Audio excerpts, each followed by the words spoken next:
everyone, it's me Adira from Kiana Walk. And നമ്മുടെ inauguration എല്ലാം അടിപൊളിയായി കഴിഞ്ഞിരിക്കുകയാണ്. 3rd April-നായിരുന്നു ഞങ്ങളുടെ ഇനോഗ്രേഷൻ നടക്കുന്നത്. വന്ന എല്ലാവർക്കും ഒരുപാട് താങ്ക്സ്.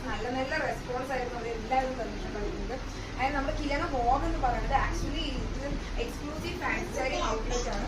എല്ലാ വെറൈറ്റീസ് ഓഫ് ഫാൻസി സാരീസ് ഉണ്ട്, ഒരുപാട് വെറൈറ്റീസ് ഓഫ് ഫാൻസി സാരീസ് ഉണ്ട്. ആൻഡ് എല്ലാ ഏജ് ഗ്രൂപ്പിൽ പറ്റിയ ഫാൻസി സാരീസ് ഇവിടെ അവൈലബിൾ ആണ്. അപ്പോൾ ഞങ്ങളുടെ ഇൻസ്റ്റാ പേജിൽ ഞങ്ങൾ ഫോട്ടോസ് ആയിട്ടും റീൽസ് ആയിട്ടും എല്ലാം ഇടുന്നതായിരിക്കും ഇവിടുത്തെ കളക്ഷൻസ് എല്ലാം. നിങ്ങൾക്ക് ഇഷ്ടമാണെന്നുണ്ടെങ്കിൽ നമ്മുടെ സ്റ്റോർ ഡയറക്റ്റായിട്ട് വിസിറ്റ് ചെയ്യാം. സ്റ്റോർ ഉള്ളത് കൊടുവായൂർ ആൽത്തറ മീറ്റൂർ തന്നെയാണ്. ആൻഡ് ഇത് കിയന കെഫെ, നമ്മുടെ തന്നെയാണ് കെഫെ ബാക്കിലെ കിയന കെഫയുടെ തൊട്ട് ഫ്രണ്ടിൽ തന്നെയാണ് ഈ കിയന വോഗ് എന്ന് പറയുന്നത് നമ്മുടെ ഈ ഷോപ്പ് ഉള്ളത്. ആൻഡ് നിങ്ങൾക്കിപ്പോൾ വരാൻ പറ്റാത്തവരാണെങ്കിൽ നമ്മൾ ഓൺലൈൻ ത്രൂ നമ്മൾ നിങ്ങൾക്ക് പർച്ചേസ് ചെയ്യാവുന്നതാണ്. ജസ്റ്റ് അവർ ഫോട്ടോസ് സ്ക്രീൻഷോട്ട് ഒന്ന് എനിക്ക് ഡിലീറ്റ് ചെയ്താൽ മാത്രം മതി. ആൻഡ് എല്ലാവരും ഫോളോ ചെയ്യണം. നിങ്ങളുടെ റിലേറ്റീവ്സ് ഫ്രണ്ട്സ്